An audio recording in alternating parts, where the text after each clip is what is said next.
Hi friends, நம்ம எல்லாருடைய வாழ்க்கையிலையும் ஏதாவது ஒரு நபர் ஆரம்பத்தில் நம்ம சும்மா இருந்தாலும் அவங்க வழியை பேசுவாங்க, நல்லா பழகுவாங்க. திடீர்னு பார்த்திங்கன்னா நம்ம அவங்கக்கிட்ட என்ன ஆயிடுவோம், அன்பாயிடுவோம். நம்ம போய் பேசுறதுக்கு போகும்போது திடீர்னு அவங்க வாயிலேருந்து நீ எனக்கு வேண்டாம் அப்படின்னு சொல்லி நம்மளை ஒதுக்கிட்டு போவாங்க. இதனால நம்ம மனசு ரொம்ப கவலைக்கு உள்ளாகும். இப்படி நம்மளை ஒதுக்கி நீ வேண்டான்னு சொல்லிட்டு போகக்கூடிய உறவுக்கிட்ட நம்ம எப்படி வாழ்ந்து காணிக்கணும் அப்படின்னு சொல்லி தான், எப்படி நடக்கணும் அப்படின்னு சொல்லி தான் இந்த வீடியோவில் நம்ம பார்க்க போகிறோம். இது உங்கள் வாழ்க்கைக்கு ரொம்ப பயனுள்ள வீடியோவாக இருக்கும் அப்படின்னு சொல்லி நான் நினைக்கிறேன். அதனால லாஸ்ட் வரை ஸ்கிப் பண்ணாமல் பாருங்கள். இப்போ நம்ம வீடியோக்குள்ளே போகலாமா? ஒருத்தங்க உங்ககிட்ட பேசி பழகி நல்லா சந்தோஷமாக இருக்காங்க அப்படின்னா நீங்கள் உடனே துள்ளி குதிக்க சந்தோஷப்படாதீங்க. ஏன்னா நாளைக்கு ஒரு வேளை, எல்லாத்தையும் நான் சொல்ல மாட்டேன், சில நபர்கள் நாளைக்கு ஒரு சில சூழ்நிலையில் உங்களை வேண்டான்னு சொல்லிட்டு அவங்க பாட்டுக்கு போகக்கூடிய காலங்கள் நேரிடலாம். எல்லா நேரத்திலையும் நமக்கு பிடிச்சவங்க ஒரே மாதிரி இருப்பாங்க அப்படின்னு சொல்லி நம்ம நினைக்கவே கூடாது. எத்தனை முறை நம்ம ஒருத்தங்க அன்புக்காக அவங்ககிட்ட ஏங்கி போய் நின்று அவங்கள்ட்ட அடி வாங்கினாலும் நம்ம புத்திக்கு இது தெரியவே மாட்டேங்குது. அதே போல தான் எப்போவுமே வாழ்க்கையில் சிந்தித்து செயல்படணும். நம்ம வாழ்க்கையை சிந்திக்காமல் நம்ம இஷ்டத்துக்கு நம்ம வாழ்ந்துட்டு இருந்தோன்னா பிற்காலத்தில் அதை நினச்சி நம்ம கண்ணீர் வடிக்கக்கூடிய நேரங்கள் வரோன்னே சொல்லலாம். எல்லா சூழ்நிலையிலையும் கடவுள் நம்மளை கைவிட்டுட்டாரு அப்படின்னு சொல்லி நம்ம சில டைம் என்ன செய்வோம், நினைப்போம். எப்படின்னா நம்மளுக்கு நம்ம வாழ்க்கையில் ஒரு கஷ்டம் வருதுன்னா உடனே கடவுள் நம்மளை கைவிட்டுட்டாரு அப்படின்னு சொல்லி அர்த்தம் இல்லைங்க. நம்மக்கிட்ட யார் யார் போலியான உறவில் இருக்காங்க அப்படின்னு சொல்லி நமக்கு தெரியப்படுத்த தான் சில கஷ்டமான சூழ்நிலைகளை கடவுள் நம்ம வாழ்க்கையில் அனுமதிக்கிறாரு. அதனால எப்போவுமே என் வாழ்க்கையில் கஷ்டம் அப்படின்னு சொல்லி நீங்கள் கவலைப்பட தேவையே இல்லை. அதே போல் நம்மளுக்கு ஒரு துன்பம்னு வரும்போது தோள் கொடுக்குறவன் தான் ஒரு உண்மையான நண்பன்னே சொல்லுவேன்.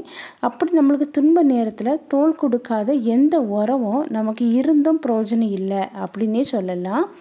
எந்த சூழ்நிலையிலையும் நம்ம ஒரு செயலை செய்கிறதுக்கு முன்னாடி யோசித்து சிந்தித்து செயல்படுவது ரொம்பவே நல்லது. அதே போல தான் சிலவங்களை பார்த்திங்கன்னா சிலவங்களை எப்போவுமே விமர்சனம் பண்ணிக்கிட்டே இருப்பாங்க. இப்படி விமர்சனம் பண்ணுறவங்கள பற்றி நீங்கள் கவலைப்படாதீங்க. ஏன்னா விமர்சனம் பண்ணுறவங்க நல்லவங்களாக இருந்தால் அடுத்தவங்கள ஒரு நாளுமே விமர்சனம் பண்ண மாட்டாங்க. அதனால் நம்மளை இவங்க விமர்சனம் பண்ணுறாங்களே அப்படின்னு சொல்லி அதை ஒரு எண்ணமாக நினச்சி மனசுக்குள்ளே வச்சு நீங்கள் கவலைப்படாதீங்க. அதே போல் தான் நிராகரிக்கப்பட்ட ஒரு இடத்துல நீங்கள் போய் ஏன் என்னை நிராகரிக்கிறீங்க, ஏன் என்கிட்ட பேச மாட்டேங்கிறீங்க அப்படின்னு சொல்லி போய் கோபத்தை காணிக்காதீங்க. அதை விட என்ன பண்ணணும்னா சிரிச்சிட்டு அந்த இடத்துலேருந்து நீங்கள் விலகி வந்துடுங்க. இது உங்கள் வாழ்க்கைக்கு ரொம்பவே நல்லது. அது போலவே தான் ஒருத்தங்க நம்மளை வேண்டான்னு சொல்லி உதறி தள்ளிட்டு போகிறாங்கன்னா நீ என்னை விட்டுட்டு போயிடாத அப்படின்னு சொல்லி கையை பிடிச்செல்லாம் கெஞ்சாதீங்க. ஏன்னா நம்மளுக்கு சுய மரியாதைன்னு ஒன்று நமக்கு இருக்குது. போகிறவங்கள போட்டுன்னு சொல்லி விட்டுருங்க. 2 கையெடுத்து கும்பிட்டு உங்களுக்கு என்ன பிடிக்கலையா தயவுசெய்து போயிட்டு வாங்க அப்படின்னு சொல்லி அனுப்பி விடுங்க. பின்னால் போய் கெஞ்சி நீங்கள் அந்த அன்பை சம்பாதிக்கணும் அப்படின்னு சொல்லி மட்டும் நினைக்காதீங்க. ஏன்னா நீங்கள் போய் கெஞ்சி சம்பாதிக்கிற அன்பு போலியான அன்பாக தான் இருக்குமே தவிர அங்கே உண்மை இருக்கவே இருக்காது. அதே போல தான் கற்ற அறிவு நம்மளுக்கு அதிகாரத்தை கொடுக்கலாம்.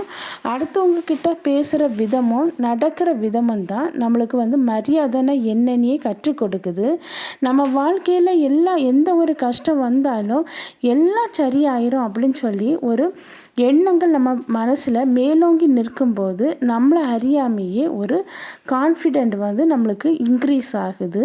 அதனால் எல்லாமே சரியாயிரும். எதுவுமே நம்ம வாழ்க்கையில் சரியாகாத காரியம் நம்ம வாழ்க்கையில் நடக்காது அப்படின்னு சொல்லி பாசிட்டிவாக நீங்கள் யோசிங்க. நேற்று ஒருத்தங்க எனக்கு கமெண்ட் பண்ணியிருந்தாங்க. என்னென்னா, மேரேஜ் முடிஞ்சு குழந்தெல்லாம் இருக்குது. ஆனால் திடீர்னு ரெண்டுத்துக்கும் மிஸ் அண்டர்ஸ்டாண்டிங் ஆகி ஒருத்தருக்கு ஒருத்தர் பேசுகிறதில்ல அப்படின்னு சொல்லி எனக்கு கமெண்ட் பண்ணியிருந்தாங்க. அங்கே என்னென்னா, அவங்க ஹஸ்பண்ட் வந்து நீ வீட்டில் சும்மா தானே இருக்க அப்படின்னு சொல்லி பேசுகிறாங்க. அதில் தான் மிஸ் அண்டர்ஸ்டாண்டிங் ஆகிருக்கு அப்படின்னு சொல்லி போட்டிருக்காங்க.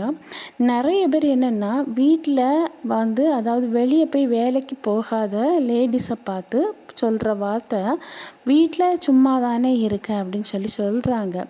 வீட்டில் சும்மா இருக்கிறது இல்லைங்க, அதாவது வீட்டில் உள்ள வேலை எவ்வளோ இருக்குது அப்படின்னு சொல்லி செய்கிற ஒவ்வொருவருத்துக்கும் தான் தெரியும். அப்போ வீட்டில் வந்து அவங்க சும்மா இருக்கிறதில்ல, அவ்வளோ வேலையும் செய்கிறாங்க, உங்கள் குழந்தைங்களையும் பார்க்குறாங்க, உங்களுக்கு சமைக்கிறாங்க அப்படின்னு சொல்லி ஏகப்பட்ட வேலை இருக்க தான் செய்யுது. அதனால சும்மா தான் இருக்காங்க அப்படின்னு சொல்லி நீங்கள் நினைக்க தேவையே கிடையாது. இன்னொன்று என்னென்னா, பிள்ளைங்களுக்கு என்னென்னா, பிள்ளைங்கக்கிட்ட மட்டும் பேசுகிறாங்க, எனக்கிட்ட பேசலை அப்படின்னு சொல்லியிருக்காங்க. அதுக்காக நீங்கள் ஃபீல் பண்ணண்டா. உங்கள்கிட்ட உண்மையாக அன்பு வச்சுருந்தாங்கன்னா, நீங்கள் வந்து எவ்வளவு நாள் ஆனாலும் அவர் வந்து உங்கள்கிட்ட பேசுவாங்க. உங்களுக்கு ஏதாவது தேவைன்னா மட்டும் கால் பண்ணுறாங்க அப்படின்னு சொல்லியிருக்கீங்க. நீங்கள் அவங்க கால் பண்ணால் நீங்கள் அமைதியாக இருங்க. நீங்கள் போய் நின்று அதுக்காக வாக்குவாதம்லாம் பண்ணாதீங்க. அமைதியாக அவங்கள கொஞ்சம் ஃப்ரீயாக விடுங்க. நான் காலப்போக்கில் உங்கள்கிட்ட உண்மையான அன்பு வச்சுருந்தாங்கன்னா கண்டிப்பாக உங்கள்கிட்ட பேசுவாங்க. உங்களை விட்டுட்டு போகவே மாட்டாங்க. அதனால் ஃபீல் பண்ண தேவையே இல்லை, கலங்காதீங்க. எப்படியுமே ஹஸ்பண்ட் ஒய்ஃபுனாலே குடும்பத்தில் நிறைய பிரச்சனைகள் இருக்க தான் செய்யுது.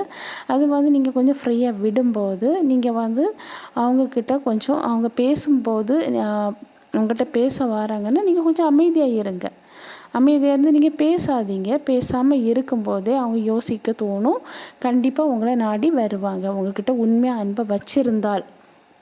அதே போல் தான், அது மட்டும் இல்லாமல் அவங்க பேசலேன்னு சொல்லி ஃபீல் பண்ணாதீங்க. பிள்ளைங்கிட்ட நீங்கள் ஹாப்பியாக இருங்க. உங்களுக்குன்னு ஒரு ஜாப்பை நீங்கள் வந்து தேர்ந்தெடுத்துட்டு அதில் கான்சன்ட்ரேஷனை பண்ணுங்கள். கண்டிப்பாக அவங்க வந்து உங்களை விட்டுட்டு போகவே மாட்டாங்க. கண்டிப்பாக உங்கள்கிட்ட வந்து சேருவாங்க. ஓகே ஃப்ரெண்ட்ஸ், உங்களுக்கு இந்த வீடியோ பயனுள்ளதாக இருக்கும் அப்படின்னு சொல்லி நான் நினைக்கிறேன். நெக்ஸ்ட் வீடியோவில் நான் மீட் பண்ணுறேன். அதுவரை பை, see you. இந்த வீடியோ உங்களுக்கு பிடிச்சிருந்துன்னா லைக் பண்ணுங்கள், ஷேர் பண்ணுங்கள், சப்ஸ்கிரைப் பண்ணுங்கள். பக்கத்தில் இருக்கிற ஆளுங்கிற பட்டனை கிளிக் பண்ணிக்கிங்க. அப்போ தான் நான் போடக்கூடிய வீடியோ வந்து உங்களுக்கு உடனுக்குடன் அப்லோட் ஆகும். Okay, by.